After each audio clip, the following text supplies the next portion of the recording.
Hey guys, Kgabo here, and today we're back with another episode of Life's Opening Radio Rope Break. And today we're gonna review the Royal Rumble. If you can see my finger, the green screen's blocking it out. Um, yeah, we're gonna review the Royal Rumble.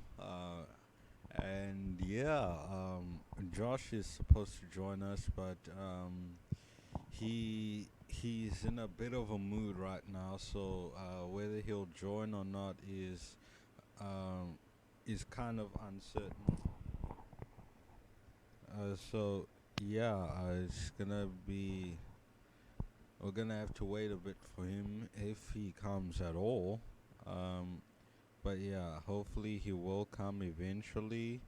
And yeah, Ben, would you like to introduce yourself? Hello, everybody. How are you all? I'm Ben. This is a big time review. This is actually one of our more anticipated reviews over since the Clash of the Castle review. So this is going to be a very good review, and hopefully you all agree with some of our thoughts. Maybe not, but then again, it is what it is. But yes, we are reviewing the Royal Rumble 2023. Yeah, and apparently Ben has brought to my attention that the co-host whom we refuse to mention is still trying to come back. And he said that he's not fat shaming anymore. Sounds good, all right. Except an entrant in the Women's Royal Rumble who we will not yet mention, except for her, which is still fat shaming. So he contradicted himself. And so, yeah, that's another reason not to bring him back. He hasn't changed at all. If yeah, Ben, any thoughts? Oh, I got nothing to say. I got, I got nothing to do with this. I may be thrown into the fire, but that don't mean I got anything to do with it. Ah, fair enough. Oh, yeah. Yeah, this is episode 3 of Rope Break, and we're going to, without further ado, get on to the Royal Rumble 2023 from the Alamo Dome in San Antonio, Texas, on the 28th of January 2023. And Pat McAfee is back on commentary. He joined Michael Cole and Corey Graves. I like Pat McAfee. He's a decent commentator. Um, he does try to bring life into the matches. Um, and even if they suck, he makes like jokes, and then we laugh and stuff. So yeah, and now, and I was quite surprised at this. The first match on this card, the men's Royal Rumble match, and I was like, oh, so we're opening the show with the men's Rumble. That's interesting. So Gunther, the Intercontinental Champion, came in at number 1, and I don't think Josh would have been too happy with that. Or if he will be happy about that if he ends up joining. Um, and sorry, I just ate like a potato crunchy or something, and I still got pips and little pieces in my mouth, so I can't help but bite them. Right. Um, but yeah, Sheamus comes in at number 2, and apparently it's his birthday. So happy birthday, Sheamus! Happy Belated late birth, birthday, Shane. yeah, belated birthday. And we start the match. They have a 1-2, Sheamus and Gunther. Gunther throws a chop. He tries to eliminate Sheamus. Sheamus hits an Irish curse backbreaker, tries to eliminate Gunther. And then The Miz, who's still employed, comes in at number 3. And he Why was tries. he number three? Why did he need to be number 3? He's one of the Who the least fuck important. was the Miz number three? Somebody please explain to me that. One of Jesus the Christ. least important guys in this company. You put him number 3. Get off man my outta here, TV. bro. Or get Cool. off my pay-per-view in this case. What's enough? Gunther throws a chop at Miz. Sheamus hits a clubbing blow on Gunther. Gunther does a chop on Miz, another one. And then Kofi Kingston comes in at number 4. He goes off on everybody, which is a theme throughout throughout both of the Rumble matches, the men's and the women's. So the guys come in and they do kind of like a comeback, but it's not a comeback. You get what I mean if you've seen what a comeback looks like.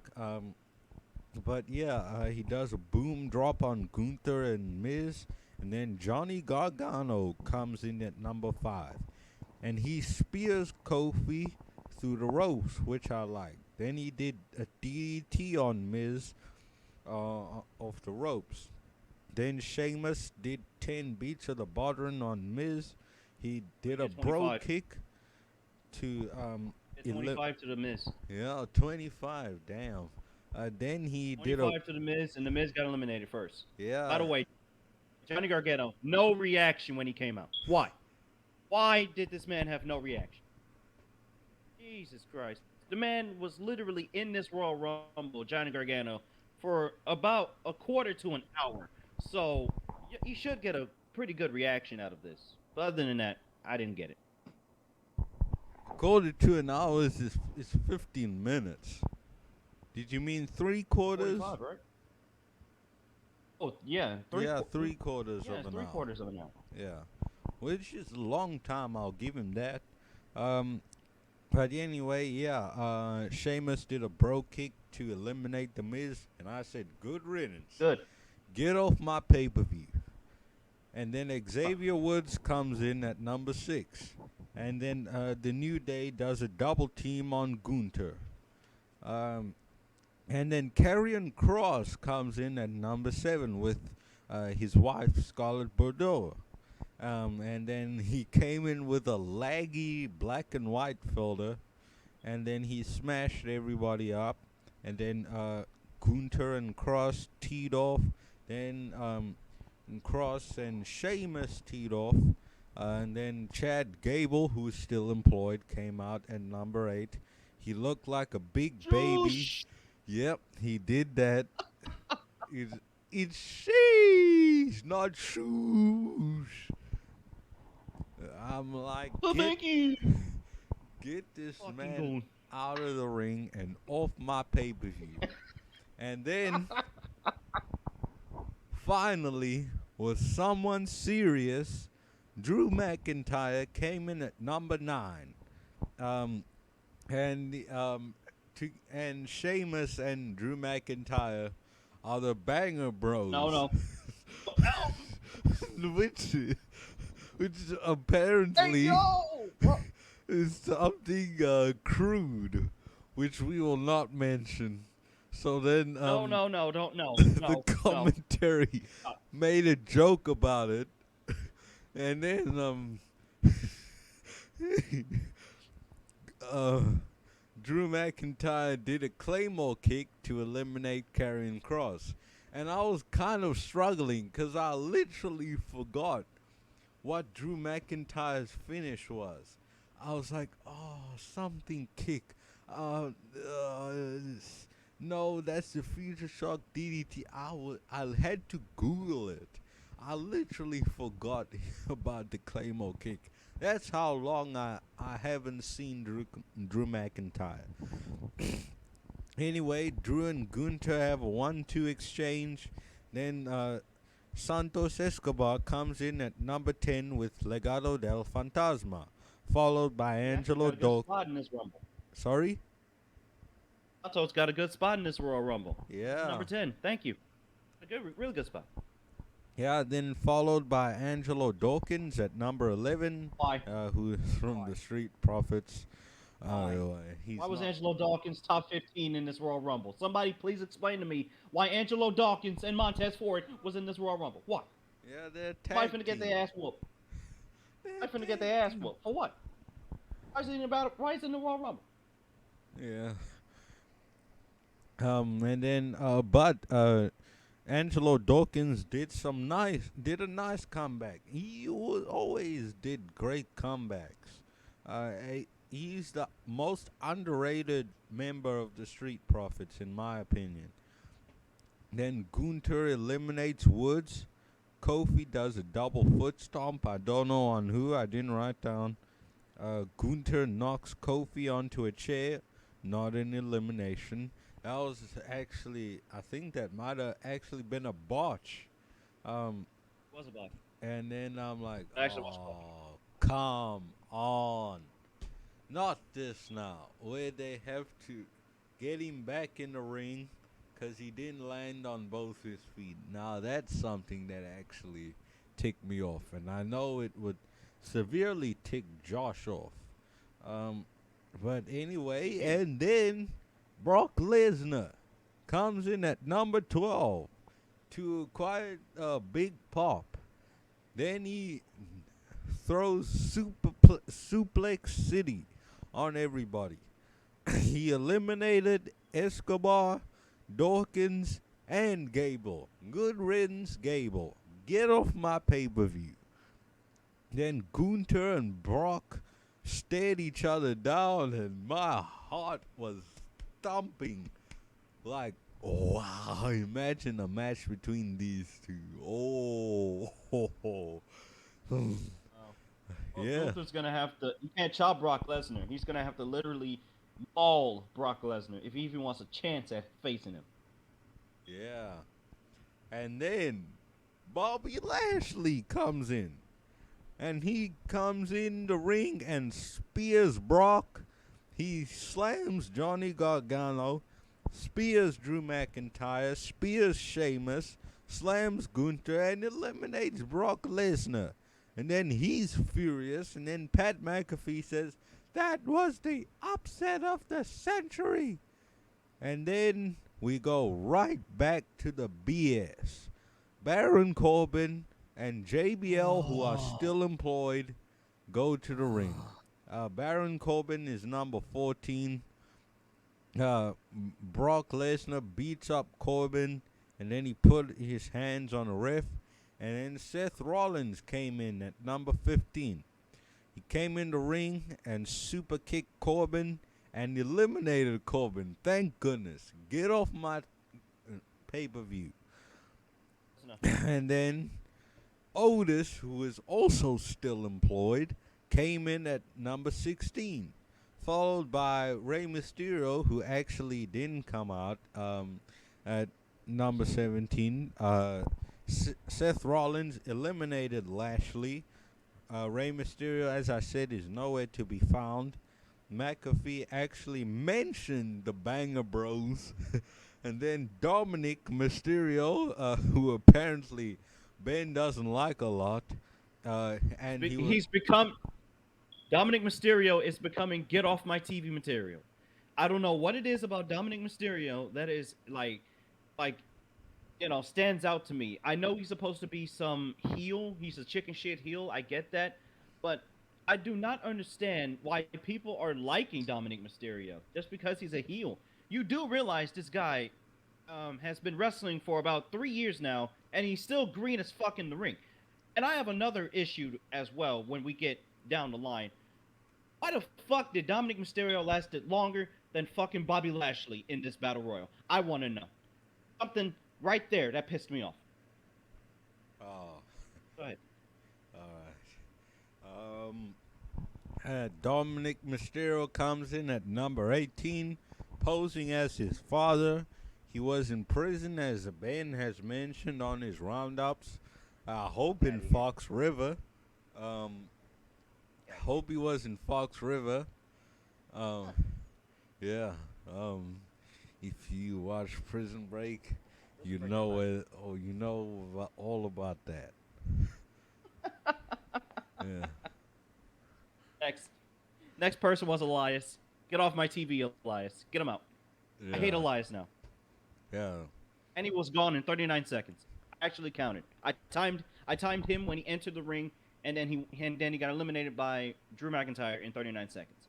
No one gives a flying fuck about Elias. Get this man out of my fucking company. If this man is not unemployed by July, somebody finna get their ass whooped. I don't know who the Oh fuck shit. employs Elias in this company. Get him out. I'm sick of Damn. this man. I hate Elias right now. Get him out. Yeah. Damn. Okay, then Otis is eliminated. Good riddance, Otis. Get off my pay per view. And then Michael Cole tried to call Dominic a piece of shit, but then the commentators kept stopping him. And then, as you said, Elias, who is still employed, came out. Um, Drew McIntyre and Sheamus simultaneously hit a Claymore and a Bro kick. They both eliminated Elias. Good riddance. Get off my pay per view. And then Finn Balor comes in at number 20. Does a sling blade on Drew McIntyre.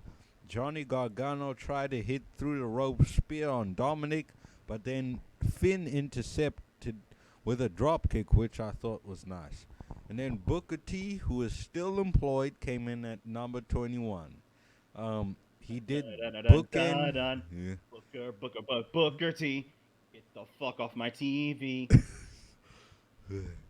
Can you dig it, sucker?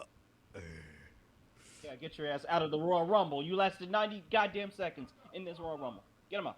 Yeah. Moving on. He hits the bookend on Finn Balor, does the spin-a-rooney, and then Who cares? Gunther eliminates Booker. Good riddance, get off my pay-per-view, and get off my podcasts. Damian Priest comes in at number 22 of the Judgment Day. He beat up Drew McIntyre. Then the rest of Judgment Day ganged up on Sheamus. And then Montez Ford came in at number 23, who's part of a tag team. Priest eliminates Montez Ford. And then Edge comes in at number 24. And then he speared the Judgment Day. He eliminated Priest and Balor. Had a stare down with Seth Rollins, who he faced at SummerSlam 2021. I like that reference. That was nice. That was a good callback. I like when they show these callbacks to these feuds they've had in the past. And there's some other instances that I wish they did this, but we'll get to that. Then the rest of Judgment Day, along with Dominic, I guess, eliminated Edge. And then Austin Theory, who is the United States champion, came in at number 25. Meanwhile, Edge is still what? Austin Theory. I hate his theme song right now. Yeah. Generic goddamn theme song I have ever heard in my life. Dun, dun, A-Town down. Dun, dun, dun, dun. Horrible. Change his theme song. Expeditious. Terrible. Yeah. Longing for the days of Jim Johnston, who actually put effort into these guys' theme songs, even if they were complete jobbers and get off my TV guys. He still tried to make them have good songs. Even Baron Corbin used to have a great theme song. Then they kept changing it, and yeah.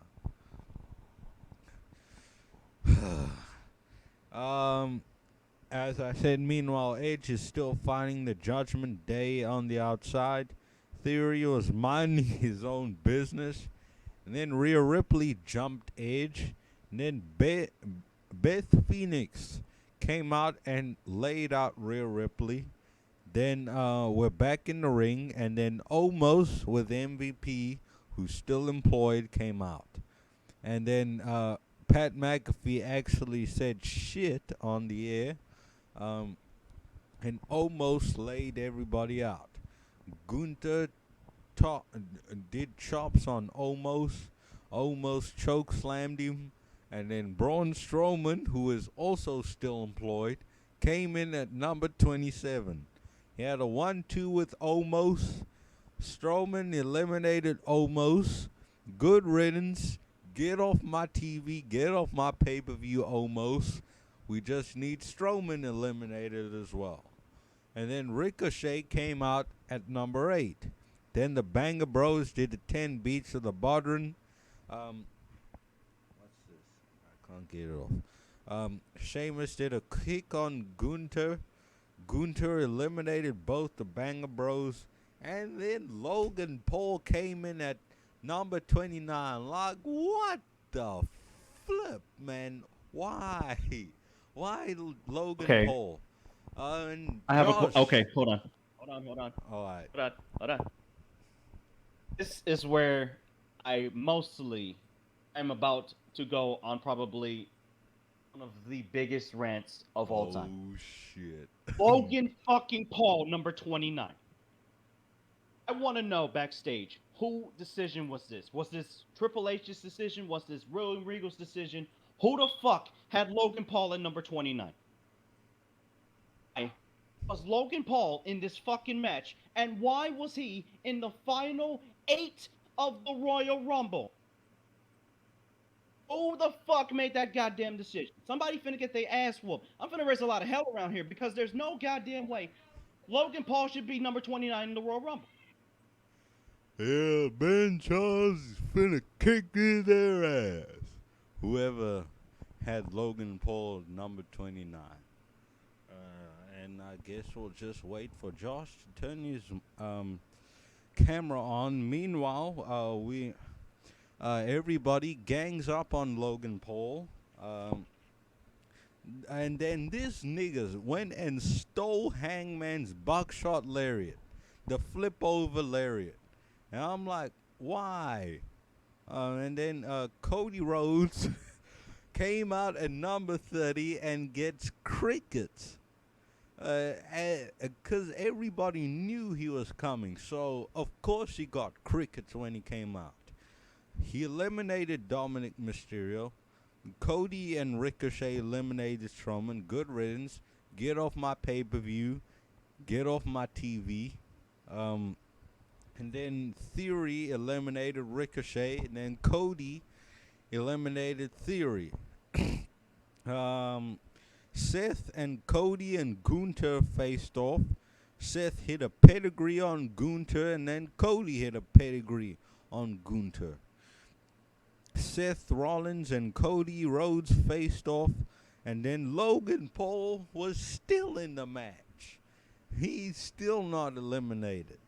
Then he eliminated Seth Rollins, and now they're going to have a match at WrestleMania, and why? Why must Seth Rollins be dragged into this? Such a talent like Seth Rollins must now sit and wrestle Logan Paul at WrestleMania. Why can't they bring back Bad Bunny and have him fight Logan Paul like the other co-host's dad mentioned? That would have been a great idea, but instead we get Seth Rollins versus Logan Paul at WrestleMania. Just remember, Logan Paul brings in apparently a lot of new viewers. Apparently, does Logan Paul? Yeah, what a bunch of fucking garbage! Yeah, Whoever thinks that way, you need to stop watching wrestling. I don't know what the fuck is wrong with you. This is ridiculous. BS. All right then. Hello, Josh. On this fine Friday evening, or for Ben, Friday afternoon. We are busy reviewing the men's Royal Rumble, and I guess we'll ask you your thoughts when we're done, or just gonna finish up real quick. And then Gunther and Cody are the final two in this match. They have a 1-2 exchange. Gunther did a superplex. They replayed that spot. Cody did a cutter, tried to eliminate Gunther, did a knee to the balls. Michael Cole says Gunther has taken so many men with that power bomb, and that was kind of funny because that would be a red flag if he took out many women with a power bomb, power bombing his girlfriend and everybody through the table. But yeah, probably best not to mention domestic violence right now. So yeah, Gunther did a chop in midair. Cody hit a crossroads and eliminated Gunther for the win. The win. I'm sorry if if I was racist to Asians there. I said when I said Rin. Or now I'm just talking complete bullshit. And then Cody Rhodes is going to WrestleMania. Wrestling 9, Logic 7. Josh, would you like to introduce yourself and give your thoughts on this match? Or should Ben do first? We await your response. Hello. Yes. This was a very fascinating Rumble, I will say. Of course, my name is already been said. I host, as you can see on the t-shirt, I'm hoping. Yes, Life's open. Life's opening radio, which is very on edge at the moment, but I'll hopefully get it back on track sooner than later. Yes. Now this Rumble, based on what I heard over the past 5 or so minutes, you guys haven't really appreciated it that much, I gather. No. It's just certain things that happened that we didn't like. That it's the booking, Josh. It's not the entire Royal Rumble. It's the booking. The match of the was Royal Rumble. good, but it was some of the booking and the people in it that so many complete just cock wrestlers, which is Afrikaans for shit. So yeah. Oh, by the way, can I mention something as well? Mike Rome introduced the Royal Rumble. Oh. Why is Mike Rome still employed? Josh's enemy, Mike Rome. One day, Okay. Josh is gonna kick Mike Rome's ass. Give him a Texas-sized ass kicking. Well, I've already done that in the video game. Oh. We'll get to that. Yeah.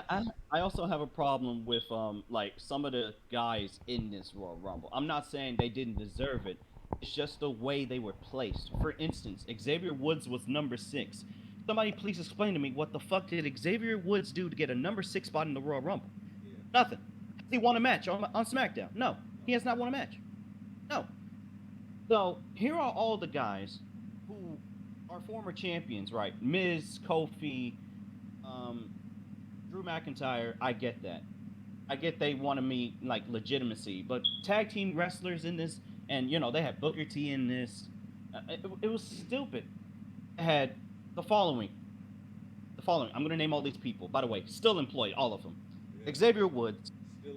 Still employed. Chad Gable. Still employed. Baron Corbin, still employed. Otis, still employed. Elias, Booker T, still employed. Tomas, still employed. Braun Strowman, still employed. Ricochet, still employed. Logan Paul, still employed. And Dominic Mysterio, still freaking employed. Ridiculous. None of them deserved a World Championship match. Why were they all in this match? I mean, to tell me y'all just hyped up this Royal Rumble just to fill out an entire 30-man card when this entire 30-man Royal Rumble should be full of legit guys in this Royal Rumble? Yeah, I didn't get that. I'm sure Josh agrees with me on the same token as well. Oh, and there were champions in this match. Josh, I doubt Right. you were happy about that. Oh no, he was not. Well, Well, assuming you guys still heard me. yes. All Yes, right. there were champions in this match, Kgabo. Yes. Both the Intercontinental Champion Yep. in Volta Yep. and the United States Champion in Austin Theory. And even in the women's rumble, which we'll get to. Oh, and of course the NXT Tag Team Champions, The New Day. Oh yeah. Yes. I don't Still know why they're in the champions. development system again. Still I don't champions. understand. Yes. Well, as far as I'm aware, yes. But yeah, the Rumble was. Look, I would usually give it an instant 0 because it's the Rumble. But I am thinking to be a bit generous this year because I was watching this from the start to end, and I thought, you know what, this is actually quite decent if I don't look at the Rules. at my perception of how it should be. Yeah. You know, if I ignore the way that I would book it myself, I think this was a decent Rumble, which is a very rare thing for me to say about a Royal Rumble. But yeah, because the past few years have been absolutely terrible in terms of Rumble quality. But this year I thought was, I don't know, maybe a 5 out of 10, Okay. something along that rating, a decent rating. You know, I did have an issue with the commentary team, especially I think Corey Graves, because he kept telling me what the rules were. Oh. was like- Shoving it in your face. Yeah, like all night, even in the women's rumble, they kept going on about the rules. No, they have not been eliminated. They did not go over the top rope. I'm like, okay, whatever. I get it.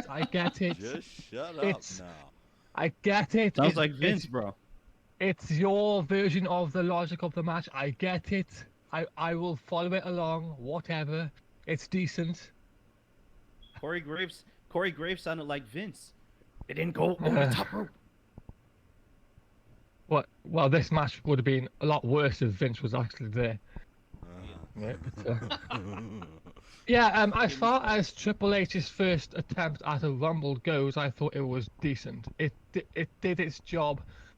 And also I thought everyone. How do I say this?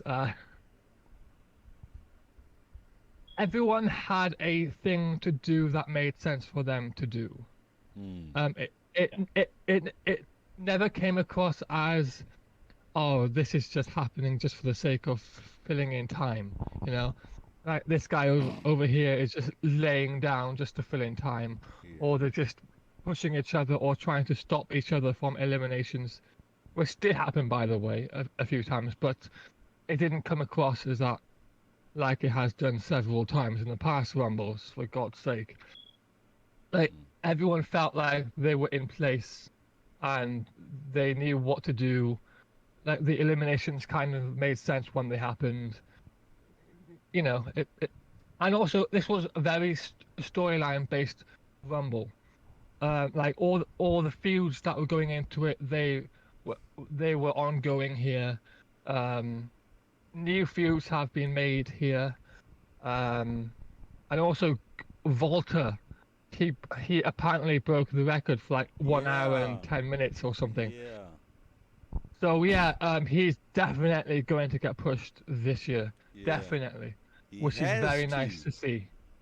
Yes, he entered at number 1, and he was in there with Cody Rhodes at the end, who. Okay, now I think my biggest issue with this, outside of the rules of the match, obviously, but I think my biggest issue was Cody Rhodes coming out at number 30. I was like, oh, come on, don't be that predictable. Why couldn't you come out sooner? Like I was just waiting and expecting him to come out last throughout this Rumble, and then he did. I was like, oh well, here's your obvious winner then. Like, Yeah. come on, like make it less predictable. And also, I thought some of the order of the entrance were a bit off. Eh, But bit mushy. even though I, yes, even though I thought the order could have been replaced, um, I did still feel like everybody did their job and everybody did what they had to do in this match in the right way. Yeah. And I was surprised at how fast Brock Lesnar got eliminated because I thought when he came out at I think number Number 12, 12, yes. yes, I thought okay he's gonna be in there until like the final four. He's gonna dominate. He's and then Bobby Lashley is going to eliminate him. And then Bobby will be in the final three. But no, Brock was in there for like what 3 minutes or something, and then he pushed the referees up in anger, and then Yeah. he like almost broke the announce table. I'm like, okay, what the hell's going on here? I like it. Why do I like this? What is going on? But yeah, I do believe that this is building up to another Bobby Lashley and Lesnar match It at is. WrestleMania, I which feel I'm like it's hoping. going to be. Sorry, Ben. Which I'm hoping Lashley wins definitively and puts an end to this feud. So I think it's yeah, happening at the Elimination Chamber, bro. I don't think they're going to do it at WrestleMania. I doubt if they do it at WrestleMania.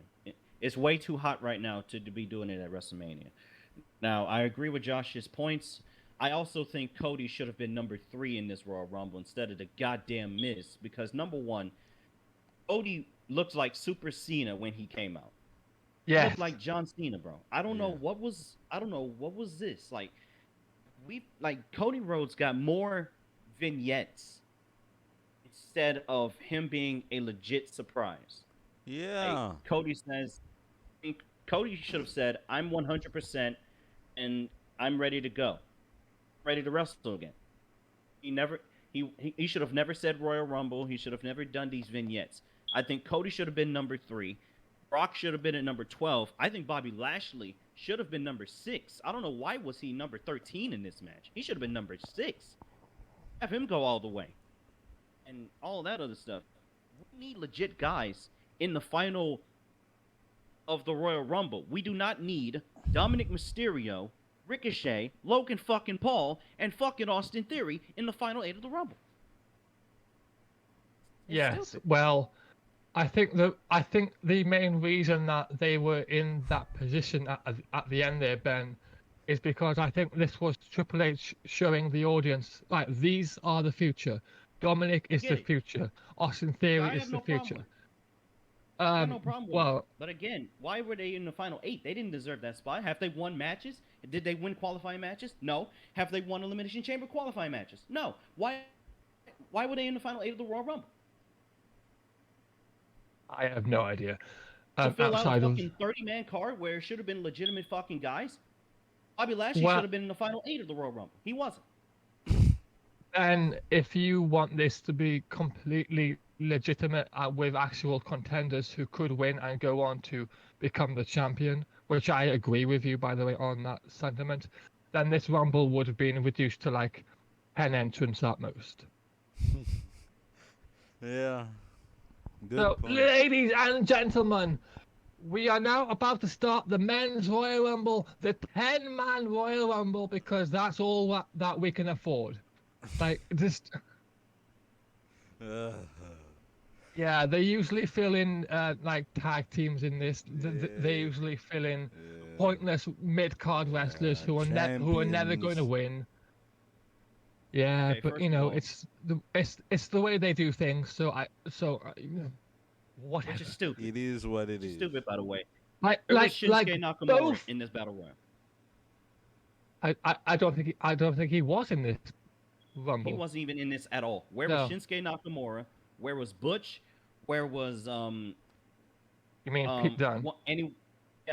anybody? You can name anybody from SmackDown. Where were they in this battle royal? Nowhere to be found. I don't Yeah, know. you know, I don't know. you know who I was hoping would be in this Rumble? Randy Orton. maybe make a surprise return, but yeah, he didn't come. Hopefully, he comes maybe at SummerSlam or somewhere down the line. If he's not back by SummerSlam, I'll be damned.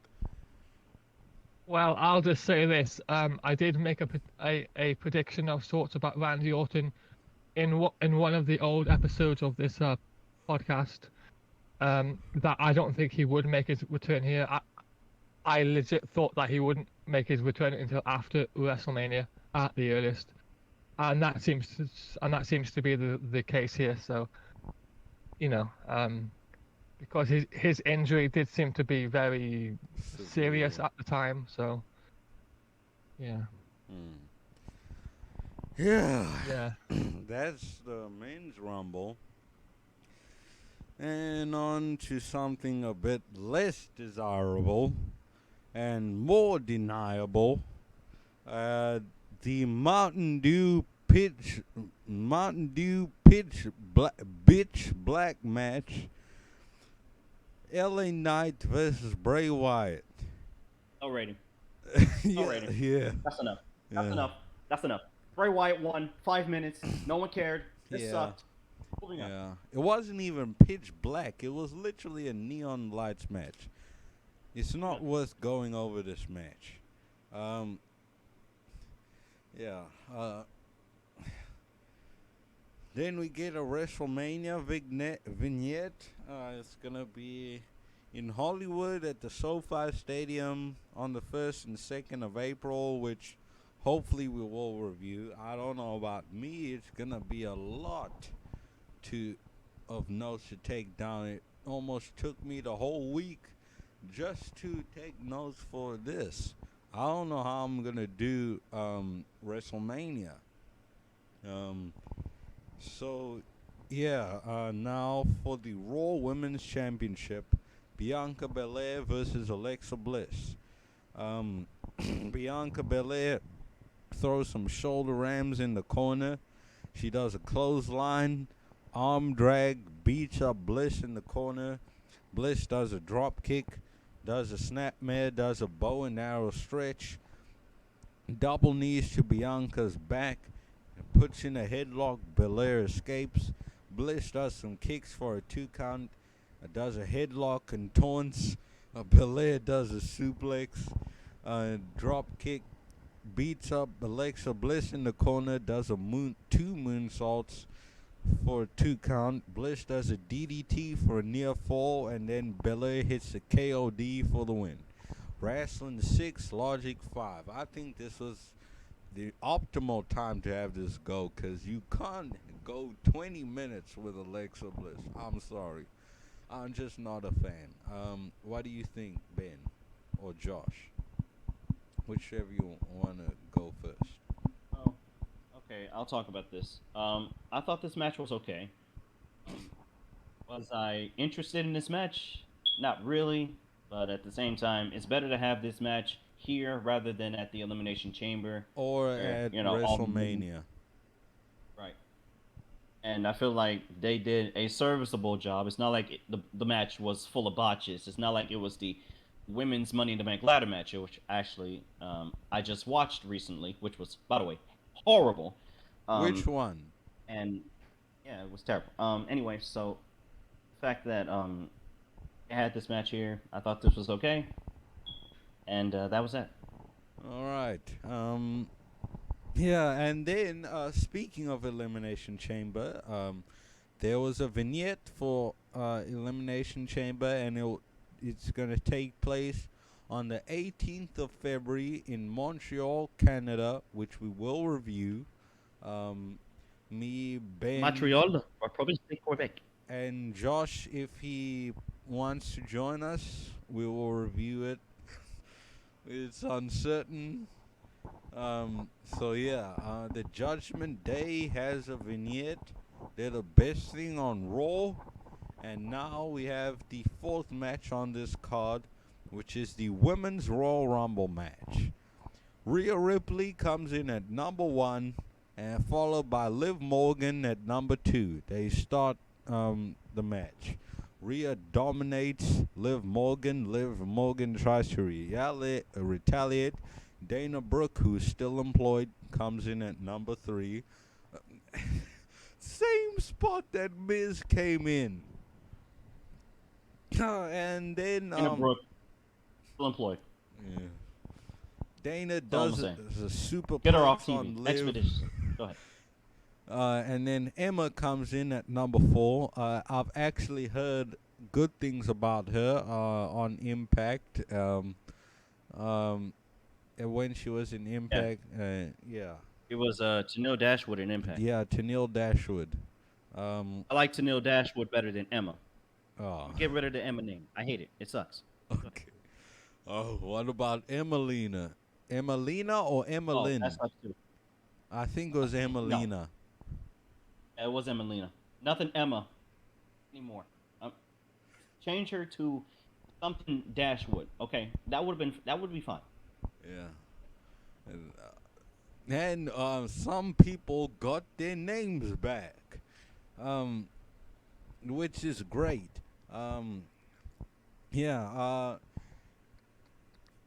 Emma does a neck breaker on Rhea Ripley on the apron. They replayed that spot. The ladies ganged up on Rhea Ripley. Then Shayna Baszler came in at number 5. Did a gut-wrench slam on Emma. Tried to eliminate Rhea Ripley. Then Bayley came in at number 6. And I think she was one of the MVPs of this match. One of the favorites to win this match. Liv hit Oblivion on Bayley. Bayley retaliated. B-Fab came in at number 7 from Hit Row. She went off on everybody. Fab of this row. Piss Row. Oh, yo. Yes. She says, she's a kid in the entrance. No, honey, it's Miss Row. Y'all have been jobbers for the last 4 months. Get off my television. Oh. Expeditiously. Damn. Oh, yeah. Who's the big one again? What's his name? Top Dollar tried to do a dive on SmackDown. He fell on his Top ass. Jobber? Yeah, Top Jobber. B-Fab goes off on everybody. Then she immediately gets eliminated by Rhea Ripley. Rhea Ripley got busted open. She had blood on her cheek. And one of the commentators thought it was lipstick. Maybe one of the people kissed her. NXT Women's Champion Roxanne Perez came out at number 8, which I don't think Josh appreciated. She did a Hurricane Runner. They replayed that spot. The ladies tried to eliminate Bayley. And then Dakota Kai, who's a tag team champion, came out at number 9, I think I meant to say. Came to Bayley's aid. Yeah, I said number 9. Sorry. She comes to Bayley's aid, and then Liv Morgan slapped Bayley on her ass, and I'm like, what? Anyways, and then Io Sky came in at number 10, who's also a tag team champion. She did a missile drop kick on Dana Brooke, and Liv Morgan did a drop kick on Shayna, and then Damage Control eliminated Dana Brooke. Dakota Kai eliminated Emma. Damage Control eliminated Perez. Natalia came in at number 11. She did a crickets. There's some other people who also got crickets. She's hungry for Shayna Baszler because she put her out for a couple months. But then Shayna Baszler got Natalia first. Liv and Shayna tried to eliminate Natalia. Then Candice LeRae came in at number 12. Natalia and Shayna Baszler slug it out. Damage Control eliminated both Natalia and Shayna Baszler. Zoe Stark from NXT came in at number 3. She cleared the ring, did an ass drop on Rhea Ripley. Xia Li came in at number 14. She cleared the ring. Lorraine did a double Yeah. neck breaker on Io Sky and Dakota Kai. Um, Io Sky eliminated Lorraine. Then Becky Lynch came in at number 15. She went straight for Bailey. They both left the ring, which I don't think Josh will appreciate either, because They've both been eliminated. Randy Orton and Edge did the same thing 2 years ago, and that drove him crazy. And then Damage Control beats up Becky Lynch on the outside. Then Tegan Knox has a full name back. She came in at number 16, followed by Asuka at number 17, who's back with the short pink and blue hair. The people popped for that, and they changed the theme song. And I'm like, why? They didn't. They changed the theme. Yes, they They did. didn't change it. It was a They whole remixed it. No, but it's a junk remix. Asuka slugged it out with Bailey. Tegan Knox botched a kick to Asuka. Asuka eliminated Tegan Knox. Piper Niven came out at number 18, and they also gave her name back. And she was Dewdrop. Now they finally gave her name back.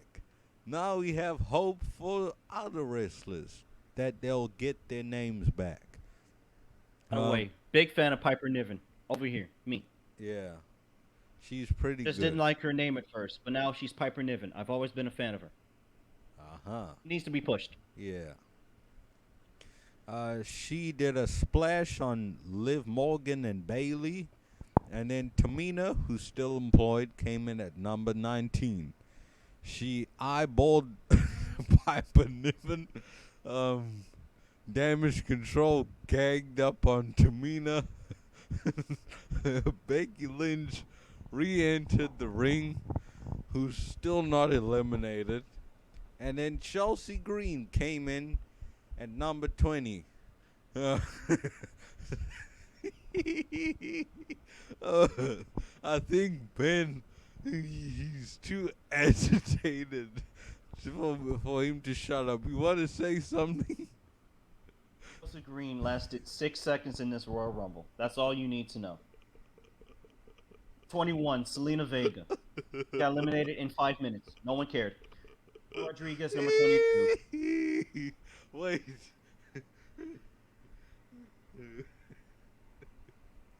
I'm gonna take over this part of the match. Wait. You can pull I up. got it. I got it. Oh. And then Rhea Ripley immediately eliminated Chelsea Green. Meanwhile, Becky Lynch eliminated both Dakota Kai and Io Sky. Then Bailey eliminated Becky Lynch. And then Liv Morgan eliminated Bailey. Damage Control and Bailey fought off. Zelina Vega, who Ben said came out, she's promoting Street Fighter 6, which is coming out in June. She gets crickets. She eliminated Xia Li. Raquel Rodriguez, who I actually enjoyed in this match, came out at number 22. Followed by Mia Yim, number 23. She paid tribute to Jay Briscoe. She wore a thing on the arm that said Jay. And then Lacey Evans, who's still employed, but actually who I will say wasn't that bad in this match. Michelle McCool, who was in the crowd, came in at number 25. Eliminated Tamina. Good riddance. Get off my TV, get off my pay-per-view. Then Indy Hartwell came in at number 26, followed by Sonya Deville, who eliminated Zoe Stark, and then she said, "Go back to NXT, honey." Lacey Evans eliminated Zelina Vega, and then there I said, Lacey Evans actually isn't that bad tonight. Shotzi Blackheart, who's still called Shotzi, came in at number 28. Then Sonya Deville eliminated Indy Hartwell. Nikki Cross came rushing to the ring at number 29, followed by Nia Jax, who's the exception to Rels. Oh, my bad. The other co-host, no fat shaming rule. She's this exception to that. Josh, you weren't here, but the other co-host is still trying to get back on, and he said that he's no longer fat shaming people except Nia Jax, which is still fat shaming. You have anything to say about that?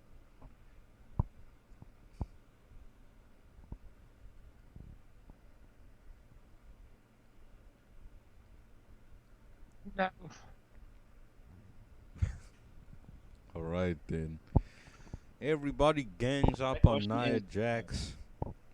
She blew them all away. Damn it.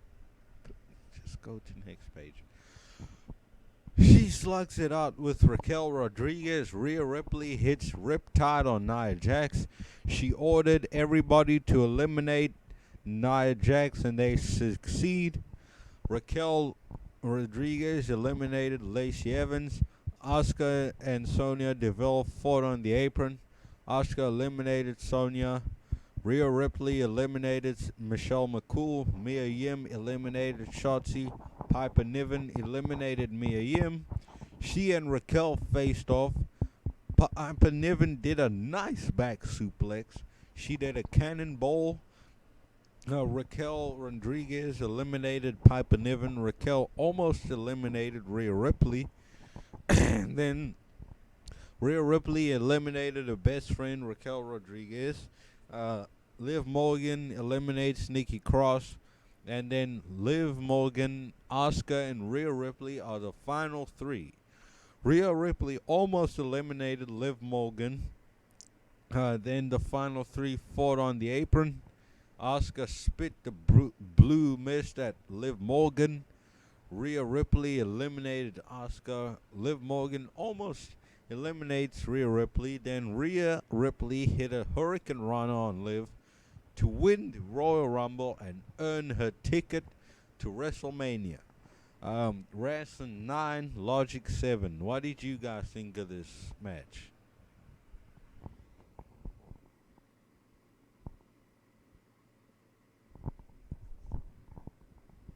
Well, to start with,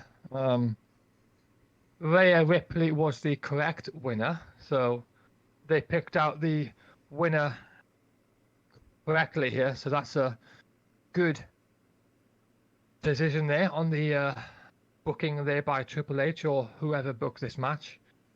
But as for the actual rest of the match itself, well, it's a Rumble, so it is what it is. I mean, yes. It was decent. Yeah, that I don't really have much to say really. Yeah. Oh, Zelina Vega, and the Street Fighter reference I thought was nice. I did smile at that. I thought, okay. I thought, good for you, good for you. So yeah, apparently she's going to be a commentator in that game. Yeah. Well, Yeah. Yeah, I guess that's cool too. Yeah. Yeah. There are other. Oh yeah. Sorry. Rhea Ripley, just for spoilers on Raw here. Yeah. The following 2 days, she has now challenged Charlotte Flair to the SmackDown Women's Championship at WrestleMania 39. All I'm saying now, she has to win, otherwise what's the point? Yeah. If Rhea Ripley is booked to lose again to Charlotte Flair for the second time at WrestleMania when she never should have lost the first time, then what's the point of her winning this Rumble? What is the point? Yeah. I wouldn't have a clue. So even though they have booked the correct winner here for this Rumble, they need to follow it up with her winning at WrestleMania and getting her revenge victory against Charlotte Flair. Now, why didn't she challenge Bianca Belair when I thought she would? Because the storyline is there, with them having grown up through NXT together, and then they were, having hints of it over the past few months. So why did it all of a sudden go with Charlotte Flair? Who knows? But apparently, that's the bigger match that they want her to be in. So as long as she wins and as long as she beats Charlotte Flair, then I am happy. Okay. I also think Rhea Ripley was the right winner. I have no complaints about this Royal Rumble. I thought this Royal Rumble was actually pretty solid. Was it boring sometimes? Yes, I will admit that. It was a couple boo-boos here and here. But Yeah. Other than that, I didn't think, was it a good Women's Royal Rumble? I wouldn't say that, no. But, hey, at the end of the day, they did their thing. Everybody got people got some pretty good spots in this Royal Rumble, actually. No, let me find out. Raquel Rodriguez was number 22. She got a really good spot in this Rumble. And Zoe Stark was 13. She lasted all the way to the top. What, the final 9? She did relatively nice. Not a lot of people talking about Zoe Stark. So I mean, yeah, y'all gotta look out for Zoe Stark. She needs to be called up, bro. That's all I need to know. Put her on SmackDown. Another thing too. On Raw, and I quote, Rhea Ripley, who's a heel, by the way. Rhea Ripley said, and I quote, word for word, on Monday Night Raw after Rumble, she says, Charlotte Flair is the main woman on top of this company.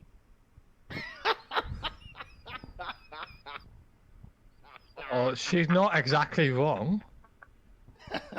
No, she's not, but the fact that the company even thinks that way when the fans should not, it made me laugh. It pisses me off. It still does. But yeah, right winner won. I gave this match a 8. Logic, I gave this a 6. I thought this was a good women's World Rumble. And yeah, that was that. By the She way, won from number 1 as well, so. Yeah. always yes. Yeah, that's good. I'm glad she won. She lasted an hour, 1 minute and 30 seconds. Yes, which is That's the pretty record for the women's side of it. She deserves it. Yeah. Yes. Yes. Yeah. And now, in the main event for the WWE Undisputed Universal Championship, Roman Reigns versus Kevin Owens. They did a history package, which is good as always. Elaborated everything, and even the tribal court, which you guys hated. Whoa. We did. Josh picked out certain things that he hated. He didn't necessarily hate the segment. I liked the segment. I just didn't appreciate the way that it was being done. Like, it was called a court segment, right? So why was it placed like a flipping contract signing? Like, why didn't they put in the effort to actually have it come across as an actual court-like environment and setup? Like, I mean, I would have been fine if they had a podium in the middle of the ring and then have 2 tables on the side. That would have been better. Yeah, that would be something, but no. They've got to put a table in the ring like it's a contract signing. Like, oh, Jesus Christ. But the worst thing of all is that, and everyone keeps saying, oh, they're going to do Sami Zayn and Kevin Owens against the Usos at WrestleMania for the Tag Team Championships. Sami Zayn is already the Raw Tag Team Champion with Jey Uso. How can they possibly get to that side of the match without, vacating that, I just don't understand. Like, why does everybody want that tag team match at WrestleMania when the story is of Jay seeing Sami Zayn's resistance against Roman, which he tried to do himself in late 2020 because Jay never wanted to join Roman's bad side. It was because of Jimmy Uso that Jay eventually joined. So Jay now sees Sami as someone who will rise up to, like in Star Wars, I think, like Luke Skywalker taking down Palpatine, right? Or Darth Vader, whoever the main character is. Jey Uso is, well, based on this and what they should do now, Jey Uso should now align with Sami Zayn in trying to take down Roman Reigns. And then Jey Uso will be caught in the middle thinking, oh, should I join my brother or should I stick with Roman Reigns? Like, what am I supposed to do in all of this? Like, that is the conflict there. It's the bloodline family conflict. It's a family storyline, right? So you have family drama and conflict. Like, where does it go from here? But Sami Zayn and Jey Uso are now the Raw Tag Team Champions. So everybody's saying, oh yeah, but Kevin Owens and Sami Zayn can, take the titles off them. Well, look, Sami Zayn is already half the champion with Jey Uso. Like, you can't just. And also, based on what happened at the end of this match, Jey Uso is obviously not in favor with Roman Reigns because Jey Uso obviously agrees with Sami's turnaround to go against Roman Reigns for many reasons.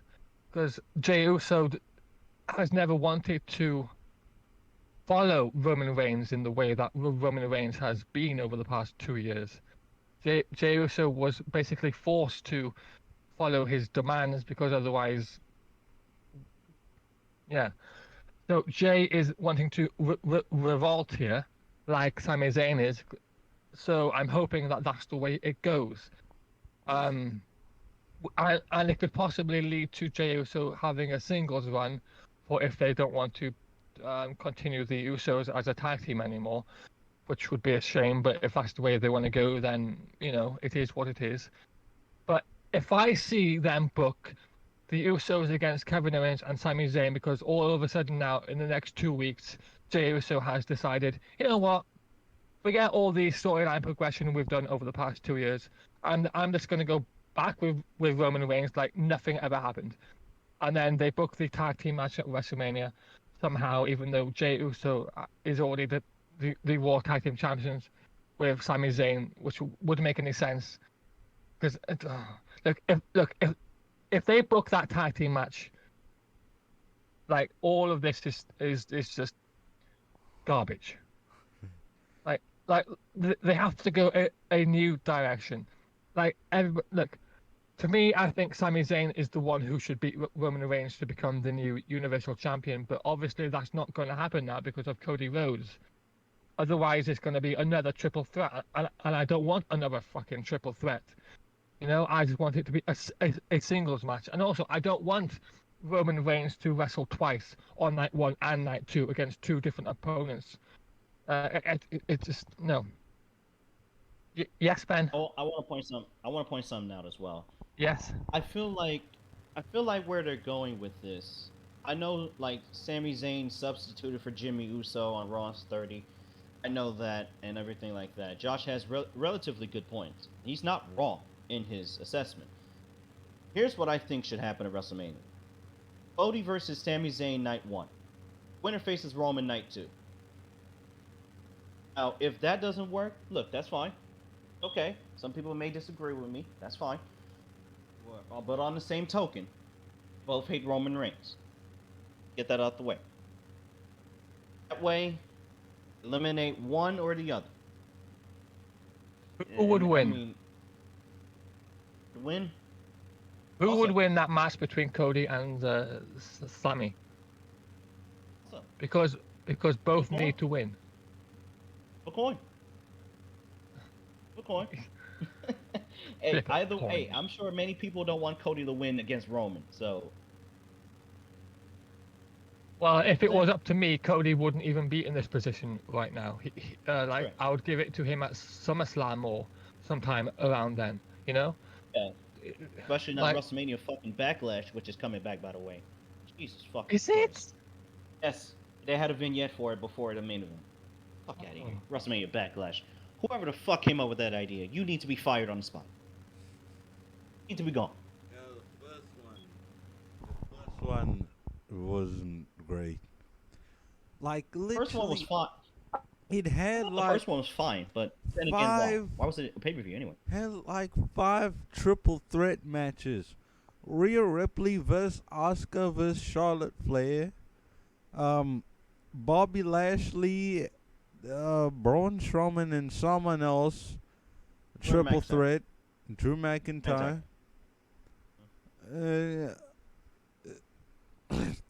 Yeah, or maybe not 5, or just 2. But why? Why so many triple threat matches? I didn't like that. That really soured my view of that show. But anyway, yeah, we'll Right. cross that Anyway. WrestleMania Backlash bridge when we get. Did we review WrestleMania Backlash last year? I don't think we did. Did we? Yeah, y'all did. Oh, yeah, I think we did. Was that when you Yeah, came on? You and Josh did. I don't remember. I think you and Josh did WrestleMania Backlash. Yeah, it's such a Think. forgettable pay-per-view that I forgot Exactly. I even did it. But yeah, let's get on to the meat of the matter.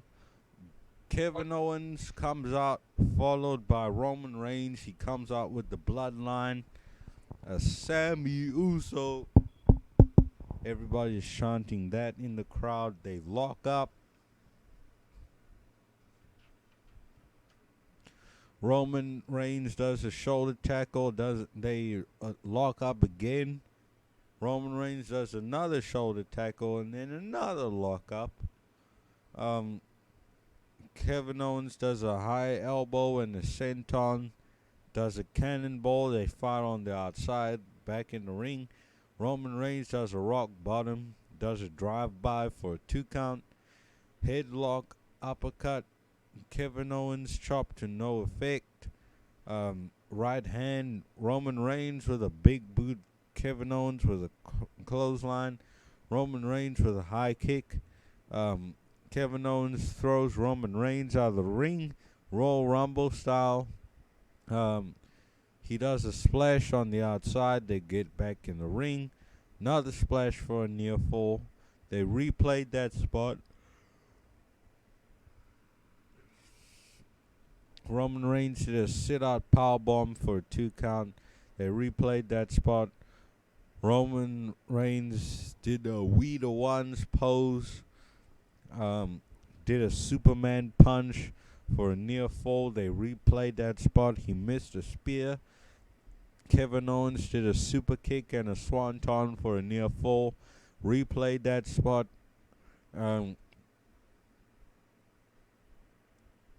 Kevin Owens botched a Starship Pain. And then Roman Reigns hit a spear for a 2 count after Kevin Owens missed a moonsault. Kevin Owens tried to hit a stunner, but then Roman Reigns pushed him into the referee. Then we have a referee bump. No referee. Kevin Owens does a pop-up powerbomb, but no referee to count. Roman Reigns orders Sami Zayn to get a chair, but he hesitates. Kevin Owens hits a stunner for a near fall. Try to hit the pop-up, but I think, Ben, you can take over now. Okay, Roman actually countered. I think Roman actually countered that, and then it actually leads to the finish of the match. So Kevin Owens was going for another stunner, That Roman counters again, and he hits another spear, and that's 1, 2, 3. Yeah. I'm like, okay, this was a good main event though. Not like it sucked. It was a good main event. That was a decent main event. And then the whole thing after. Oh my gosh. It was great. Jey Uso was finna give Sami Zayn a necklace of roses, but then Roman Reigns stops him. The Usos beat up Kevin Owens. By the way, Roman Reigns mentioned a final test to see whether he's really part of the bloodline. This is the test. Will Sami Zayn succeed or fail? We've spoiled it already. He's clearly failed the test. Solo Sikoa gives Kevin Owens a hip attack with the chair wrapped around his head. Kevin Owens is handcuffed to the rope. Gets a super kick party from the Usos. Roman Reigns was fixing to smash KO with a chair. But then Sami Zayn stopped him. Roman Reigns ordered Sami Zayn to hit Kevin Owens with the chair. Sami Zayn is very hesitant. Then he turns the chair on Roman Reigns. Jimmy Uso super kicks and beats up Sami Zayn. Solo has his turn to beat up Sami Zayn. Jey Uso walks out because he's in solidarity with Sami Zayn. Roman Reigns explodes on Sami Zayn. And then Bloodline leaves Sami Zayn and Kevin Owens for dead. And then the Royal Rumble goes off the air. I gave wrestling for this match 6.5 and logic a 7. What did you guys think of this match?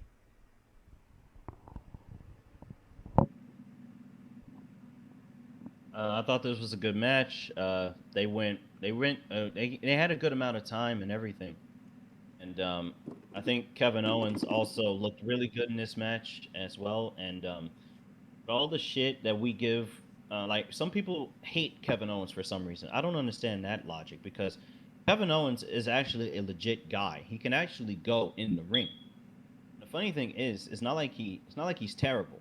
I mean, he has charisma. He has a whole gimmick, and Kevin Owens deserves a spot like this. He's been winning matches on Monday Night Raw. He's been causing havoc on SmackDown. He should win. He should fight. People like Roman Reigns. And then the ending segment, which I thought was really good. It was really well done, and everything made sense.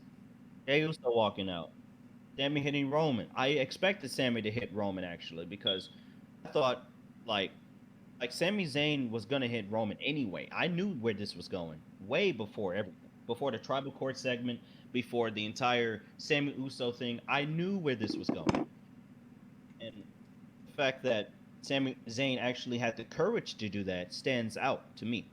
I think Sami Zayn will definitely get a big time push.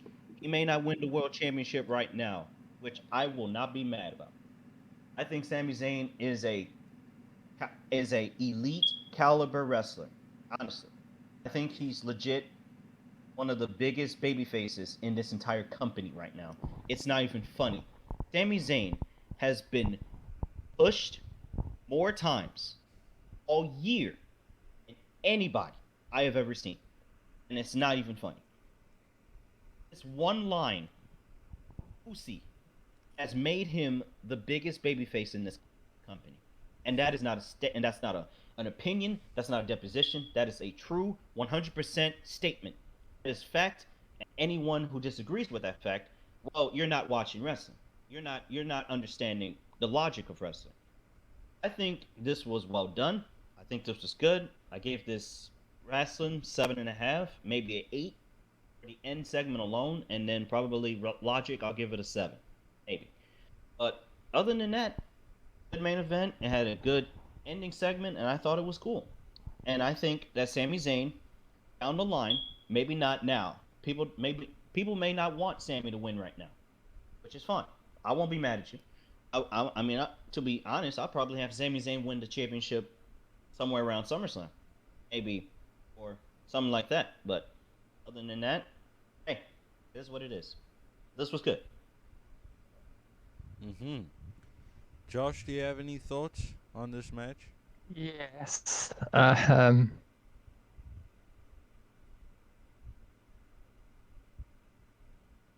This segment, not the match, but this segment after the match was pure cinema. This was as close to a 5-star segment as they could possibly get. This was incredible, absolutely incredible. Now, where they go with this is very important because it dictates the what do you call it? The legacy, I suppose, of this segment.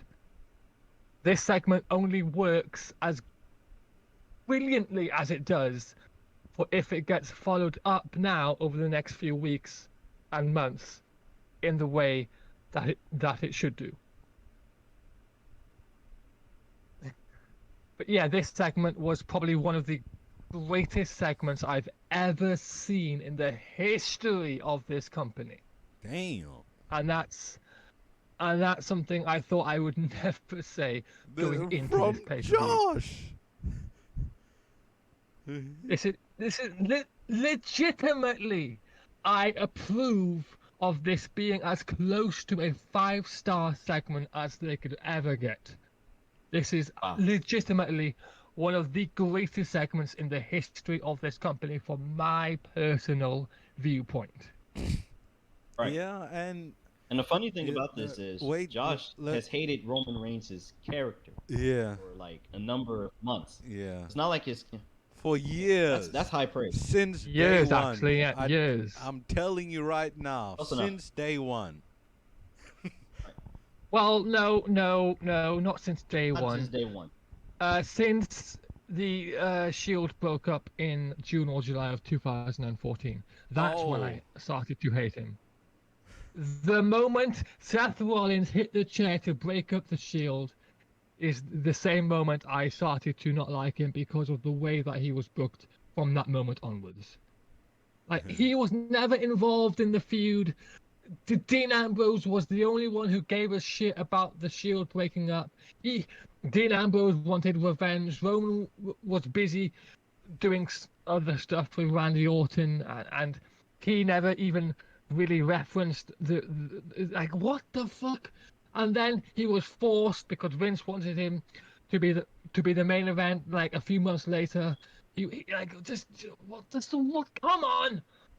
And now all these years later, and when in then he turned heel and finally became the tribal chief. He turned. Look! Hang on. Don't say in front of Josh that Roman Reigns turned heel. No, don't do that. No, because he never did. We never saw the heel turn happen. When he came back at SummerSlam in 2020, he was already a fucking heel.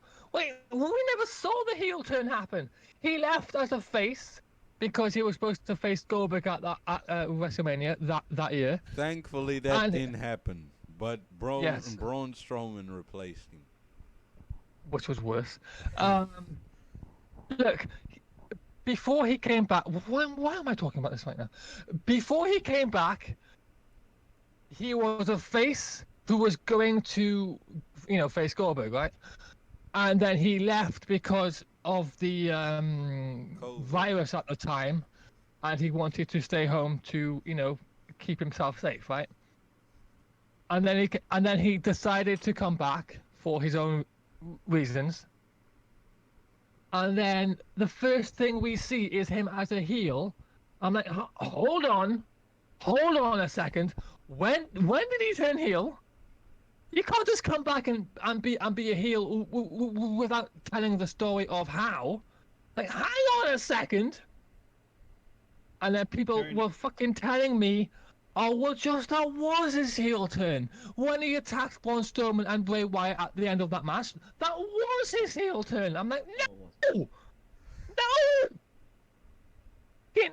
Oh, Him aligning himself with Paul Heyman turned him heel. no, Ben! He was That's already what a people are heel saying. before he... That's Oh, what people my are saying. God. That's not me. That's what people are saying. That's not me. I didn't think Roman turned heel anyway. I thought it was just like some bullshit. Anyway, back to this year's Royal Rumble, for fuck's sake. So yeah, this was like top 5, if not probably the #1 greatest segment in the history of this company, as far as I'm aware. Now, what happens after this is very important in terms of how I will remember this segment and how I will perceive this segment in the future. This is very important that they get this right. Oh, and by the way, I did check this. According to WWE themselves, the Usos are still both the Raw and SmackDown Tag Team Champions, even though Sami Zayn was the one who became the new Raw Tag Team Champion with Jey Uso about a week ago. So they haven't even acknowledged or recognized that Sami Zayn is now the Raw Tag Team Champion based on him replacing Jimmy Uso because of Jimmy Uso's storyline injury. And then, what was it, about 5 or so days later, they did the angle at Royal Rumble where Sami Zayn leaves the Bloodline. So why even fucking put him in the position to become the Raw Tag Team Champion with Jey Uso to begin with? Like, why? Yeah. Anyway. And before we go out about this match, about this segment, I wanted to say, the way they beat up Kevin Owens was convincing. Like, Awesome. he was literally getting slaughtered, and then Roman Reigns tried to make Sami Zayn hit Kevin Owens, and he couldn't do it. Because he's been friends with Kevin Owens for 20 years. And how... I can't turn my back on a friend of 20 years for a guy who I've only known for a couple or years, actually, but who I've been aligned with for a couple of months. So, yeah, that... I think that's what I liked most about it. It was for real. It was immersive. You felt the emotion was there. I felt this segment. It wasn't just a thing that happened that they always do. But this is what they should do, or maybe what they shouldn't do. Because if they kept doing it, it'd be the same, and we'd all roll our eyes at. And especially on AEW, they love to do this after-match brawls, and it's complete bullshit and it's meaningless. But here, this is that done right. So Tony Khan, take notes. Tony Khan, as Josh likes to call him. But yeah, this was a good Royal Rumble. I gave overall Wrestling 8 and Logic 7. Would you guys quickly like to give your ratings? For the match, I'll give it a 7. For this segment, I'll give it a 9. Or possibly even a 10. Oh. And then for the show? 6 in total. No, a 5 because of the mid-card matches that never suited me. Yeah. And you, Ben? Okay. Well, I thought this match was good. I already gave my rating. I gave like a 7.5 for the match and the segment. I'll give it a 9. The entire show, give it a 5.5, maybe 5.5. Yeah. A 5.5 out of 10. Yeah. Yes. 5.5. Yes. Is this a good show? Absolutely not. But I'll give it a 5.5, and I'll give Logic. I'll give it probably a 5. Maybe. Actually, I'll give it a 3. Give it a 3. Okay. Okay. I will say that the 2 Rumble matches and the main event are matches that I will happily go back and watch at any point in time. Most Rumble matches I don't really have that feeling towards, but but these 2 I do. So Triple H, I was very worried that he would get this wrong, and in a way he did because of the rules. But I'm just gonna disregard that because that's a very personal thing about it there. And also that's just the way that I see it. Most people see it the way that they do it, and they agree with the way that they do it. So I'm in the minority in terms of how the rules should be. But if I just ignore that, if I just ignore my own personal viewpoint about the rules, I thought that this was quite a good Rumble for both the men's and the women's. And then the main event itself was good as well. So this was a decent Rumble pay-per-view overall, and I'm hoping that things can improve as time goes along in terms of that. Too. Yeah. However, I hope everything becomes better. I do hope for the best, especially now, because now we had Elimination Chamber qualifying matches on Raw and all this other stuff, which I'm Yes, not really for gonna the talk about. United States Championship, by the way. Yes, all of them for the U.S. title, which does not make sense. Honestly. No, it doesn't. But and again, this is WWE. We've expected worse from these people. We've expected worse. I mean, if any championship should be defended in the chamber, either Roman should be defending it or Gunther. Walter should be defending the Intercontinental Championship. It actually makes more sense for Walter to defend his Intercontinental Championship and want to prove that he's dominant and he's worthy of being champion by going through this illustrious elimination chamber than it does for Austin Theory, who's a coward, by the way, who's a coward US champion to go in. It's backwards. Like the other champion on the other brand should be having the elimination chamber, not Austin Theory. Well, I want to ask you this question, Josh, real fast. Who do you think Walter should defend the IC title against at the elimination chamber? 5 guys that would be in the match. Well, he's not in the chamber now, so I don't have to answer that. Yeah, I'm asking a hypothetical question. Yes. I don't know. Any 5 guys from SmackDown. I don't know. Sheamus, Drew McIntyre. Yeah. Rich Holland. I'd put him in there. I don't like Rich Holland. Oh. Okay. I Heard from him. Never have done.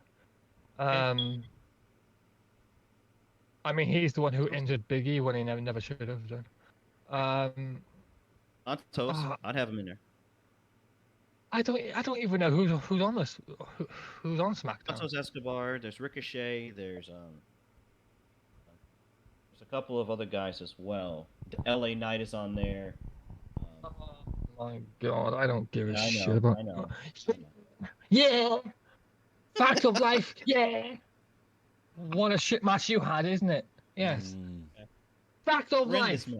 LA Knight versus Bray Wyatt was shit as fuck. Fact of life. Yeah. Already. Yep, we get that. By the way, Bray Wyatt's return has been a failure. Absolute failure. Comes down. Bray Wyatt he should have just stayed home, for God's sake. And now he's apparently going to face Uncle Howdy at WrestleMania. Fuck off. Oh man. Uncle Howdy, who botched that elbow drop, by the way, off the top of the stage and pad thing. Oh, he oversold it. No, he overjumped on the elbow. He didn't. No, he didn't like. No, he missed. He didn't even land on it. Yeah, he missed. Anyway, point is, this was a decent Rumble, and I will say this now to close this out. Well, actually, no, Kgabo will close it out, but I'll say this now before I finish.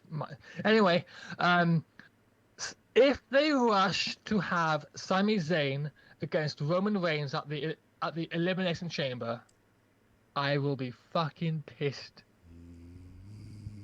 They better not rush it. Reports are coming the out. Elimination Chamber is in Canada, where Sami Zayn is from. If they rush to have this match, in 2 weeks' time after that segment, and this entire year of build-up, to have it at a pay-per-view in the middle of the Rumble and WrestleMania, which shouldn't even be happening as a fucking pay-per-view, by the way, then I will have no words. Anyway, thank you for having me on. This was a decent time, especially after what happened last night or this morning, with the news that I was given.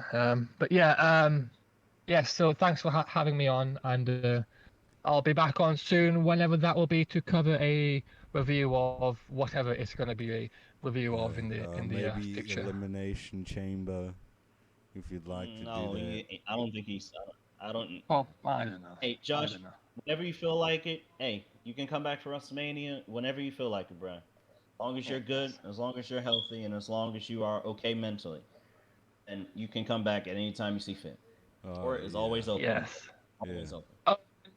My main message here is to not murder anyone. Yeah, Okay. don't kill people. Don't kill the messenger. That's Josh's words, not mine. Oh, but anyway, for me, I'm going to do more roundups. More roundups. Maybe in Kgabo do the Elimination Chamber pay-per-view if Kgabo is even available for that. I will. Other than that, we will do Elimination Chamber.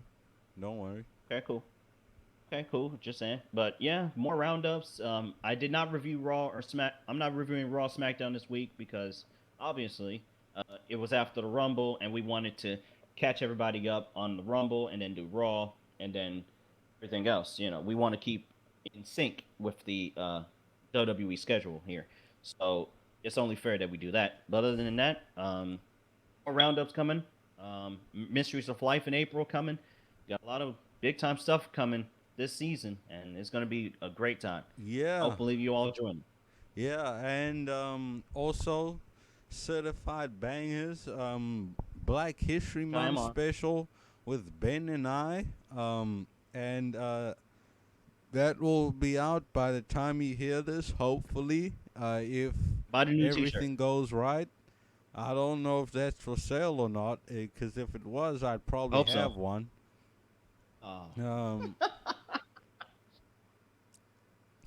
But yeah, if it's not on sale, Josh will make it on sale. Hey, Josh has a very creative mind. Trust me. Yeah. We love you, Josh. Anyway, everybody, it's the Royal Rumble review. Yeah. I hope you guys enjoyed that review.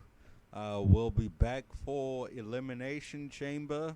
Until then, you can go and watch Ben's Roundup coming next week, and in the weeks after, we will have those out, and Certified Bangers and Mysteries of Life in April.